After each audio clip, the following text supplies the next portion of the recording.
సుప్రజారామ పూర్వ సంధ్యా ప్రవర్తతే. వంకాయలు, బీరకాయలు, బెండకాయలు, చిక్కుడుకాయలు. ఉత్తిష్ట నరసార్థూల కర్తవ్యం దైవమానికం. ఆనప, పొట్లకాయలు, కరేపాకు, కొత్తిమీర. ఉత్తిష్టోత్తిష్ట గోవింద ఉత్తిష్ట గరుడ ధ్వజ. అల్లం, ఉల్లి, వెల్లుల్లి, చిక్కుడు, చింత చిగురు.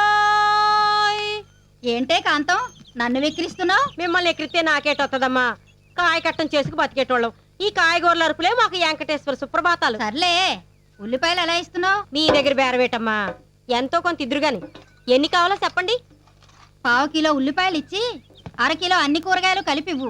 ఇంట్లో అంతమంది ఉన్నారు, 1/2 కిలోలు 1/2 కిలోలు ఏం సరిపోతాయమ్మా? తినేది 10 నోళ్ళైనా సంపాదించేది 2 చేతులేనే. సర్దుకోవాలి మరి. ఎంత చెట్టుకి ఎంత కాయని నువ్వేం చేస్తావులే, ఉన్న దాంట్లోనే సంసారం ఎదుకు రావాలి. అవును గాని వదినా, పార్వతి పెద్ద మనిషి అయిందంట కదా, కనీసం పక్కింటి వాళ్ళు 4 పిలిచి 4 జాకెట్ ముక్కలు పెడితే సరిపోయేది కదా. అనుకున్నాం కానీ కుదరలేదు. కుదరనివ్వదు. మీ అబ్బాయికి ఉద్యోగం రానివ్వదు, మీ మామగారికి ఆపరేషన్ కానివ్వదు, మీ 2వ దానికి పెళ్లే కానివ్వదు. ఎవరుదినా? ఇంకెవరు? దరిద్రలక్ష్మి. అది మీ ఇంట్లో తిష్ట వేసింది. అందుకే మీకు ఈ కష్టాలన్నీ. ఇదిగో అవన్నీ పోవాలంటే నువ్వు వెంటనే వైభవలక్ష్మి వ్రతం చేయి. వైభవలక్ష్మి వ్రతమా? 6 నెలల క్రితం మా తోటికోళ్ళతో చేయించాను. అంతే, వెంటనే వాళ్ళ ఆయనకు ప్రమోషన్, కూతురికి అమెరికా సంబంధం వచ్చింది. అంతెందుకు, మొన్న పోయిన నెలలో మా పక్కింటి రాఘవరావు పెళ్ళం శ్రీలక్ష్మి తెలుసుగా, ఉప్పు కూడా మా ఇంటికి వచ్చేది. తన చేత కూడా ఈ వ్రతం చేయించాను. అంతే, వారం రోజుల క్రితం అపార్ట్మెంట్ కొనుక్కొని గృహప్రవేశం కూడా చేసేసింది. మనం చేయాల్సిన పనులు సరిగ్గా చేస్తే పూజలు అక్కర్లేదు, వ్రతాలు అక్కర్లేదమ్మా. నీ ముఖం నీకేం తెలుసు? ఇదిగో నా మాట విని ఒక్కసారి చెయ్యమ్మా, నీ కష్టాలన్నీ ఇట్టే తీరిపోతాయి. అలాగే.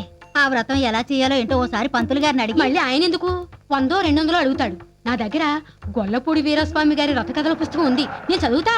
ఆ దక్షిణ ఏదో ఈవిడ తీసుకుంటుంది కదమ్మా. ఇరుగు పొరుగు అన్నాక మాత్రం సాయం చేసుకోవాలిగా మరి.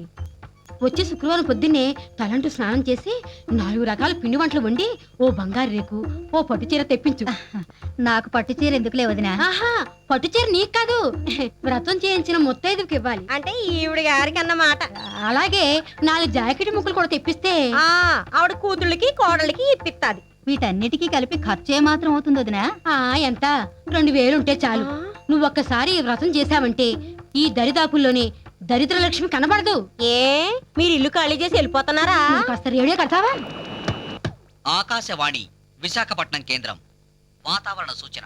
బంగాళాఖాతంలో ఏర్పడ్డ వాయుగుండం వల్ల రాగల 24 గంటల్లో వాతావరణంలో పెనుమార్పులు సంభవిస్తాయి. కొన్ని ప్రాంతాల్లో ఈదురుగాలులు, మరికొన్ని ప్రాంతాల్లో భారీ వర్షాలు పడి పెను తుఫానుగా మారే సూచనలు కనిపిస్తున్నాయి. కాబట్టి లోతట్టు ప్రాంతాల వాళ్ళు అప్రమత్తంగా ఉండాలని. అయ్య బాబు, ఇదేంటే ఇంత ముస్తాబైపోయావు? ఈ రోజు మన పెళ్లి రోజు కూడా కాదు. పెళ్లి రోజే ముస్తాబవ్వాలా? పిల్లలంటే పుట్టుకొచ్చేసారు గాని అసలు మనం ఏ రోజైనా భార్యాభర్తల్లాగా ఉన్నావా? తల్లి తండ్రి అయ్యాక భార్యాభర్తలంటే భాగ్యం. అసలు మనకి కష్టాలన్నిటికీ కారణం ఏంటో తెలుసా? నేను నిన్ను పెళ్లి చేసుకోవడం. అది కాదండి, మన ఇంట్లో దరిద్రలక్ష్మి ఉందంట. ఇంత చిన్న ఇంట్లో మనకే చోట్లేదు, ఆవిడ ఎక్కడ ఉంటుంది పాపం? వేళాకోళాలు ఆడకండి. నాకు 2000 కావాలి. ఆల్రెడీ నా చిటికిన వేలు ఇచ్చాను, ఇంకే వేలు కావాలో కోరుకో. ఈ వేళ్ళు కాదు, డబ్బు. డబ్బా? 2000 నీకెందుకే? వైభవలక్ష్మి వ్రతం చేద్దామని. అదెందుకు? ఆ వ్రతం చేస్తే దరిద్రలక్ష్మి వెళ్ళిపోయి ధనలక్ష్మి వస్తుందంటండి. రేపెలాగూ 1వ తేదీ కదా, కాదనకుండా ఈ నెల జీతం నాకు ఇచ్చేయండి. ఏంటండి, ఒకరోజు ముందుగానే వచ్చిందా జీతం? అడగగానే ఇచ్చేస్తున్నారు. ఏంటిది? 5000 ఖరీదు చేసే ఉత్తరం చదువు. అమ్మా, మీ అల్లుడు గారు స్నేహితుడికి సహాయం చేద్దామని చిట్ ఫండ్ కంపెనీలో షూరిటీ సంతకం పెట్టారట. ఆ వెధవ డబ్బు కట్టలేదు. దాంతో ఆ 10,000 మీ అల్లుడి గారి మెడకు చుట్టుకుంది. వారం రోజుల్లో ఆ 10,000 కట్టకపోతే ఇల్లు జప్తు చేస్తామని నోటీస్ ఇచ్చారు. దాంతో ఆయన బెంగ పెట్టుకుని తిండి తిప్పలు మానేసి పిచ్చివాళ్లా తయారయ్యారు. కాబట్టి ఎలాగో అలా మీరు కొంత సర్దితే మా ఇల్లు మాకు దక్కించిన వాళ్ళవుతారు. లేదంటే ఇల్లు పోగొట్టుకుని మీ పంచన చేరాల్సి వస్తుంది. ఏమండి, నీకు డబ్బిస్తే వైభవలక్ష్మి వస్తుందో రాదో కానీ ఇవ్వకపోతే మాత్రం మన ధనలక్ష్మి మన ఇంటికి వచ్చేస్తుంది. ఏ లక్ష్మి కావాలో నువ్వే తెలుసుకో భాగ్యం. నాన్న, ఈ డబ్బు తీసుకుని అక్కడికి పంపించండి. ఎంత డబ్బు నీకెక్కడదమ్మా? మొన్న పెళ్ళోళ్ళు చెప్పారుగా, బాస్ ఒకడు ఉన్నాడని, వాడిచ్చుంటాడు.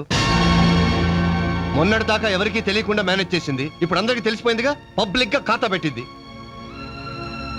థ్యాంక్స్ అన్నయ్య. నీ చెల్లెల మీద నీకున్న నమ్మకానికి గౌరవానికి చాలా థ్యాంక్స్. నర్మయ్, ఇంట్లో అడిగే మగాడు లేడనగా ఇలా బరి తెగిస్తున్నావు, సిగ్గు లేదు? నీకు లేని సిగ్గు నాకెందుకురా? హ? అయినా నన్ను అడిగేంత మగాడివా నువ్వు? ఏయ్! తిరిగి కొట్టడానికి నిమిషం పట్టదు. ఏంటి చేసిన వెదవ పని? ఏటా నేను చేసిన వెదవ పని? ఏ వెదవ పని చేయకపోతే ఇంత డబ్బు ఎక్కడి నుంచి వచ్చింది? నిన్న అక్క దగ్గర నుంచి ఉత్తరం రావడం చూసి మా బాస్ గారికి లోన్ తీసుకున్నాను. అదే, ఏ ఇంట్రెస్ట్ లేకుండా నీ బాస్ గారి ఇంత లోన్ ఎందుకు ఇచ్చాడు? ఇచ్చాడు కాదు, ఇచ్చింది మా బాసు ఆడది. ఆమె కాదు, నాతో గవర్నమెంట్ ఫ్యాక్టరీలో పనిచేస్తున్న మా స్టాఫ్ అంతా ఆడవాళ్లే. చివరికి వాచ్మెన్ కూడా లేడు, వాచ్ ఉమ్మనే ఉంది అక్కడ.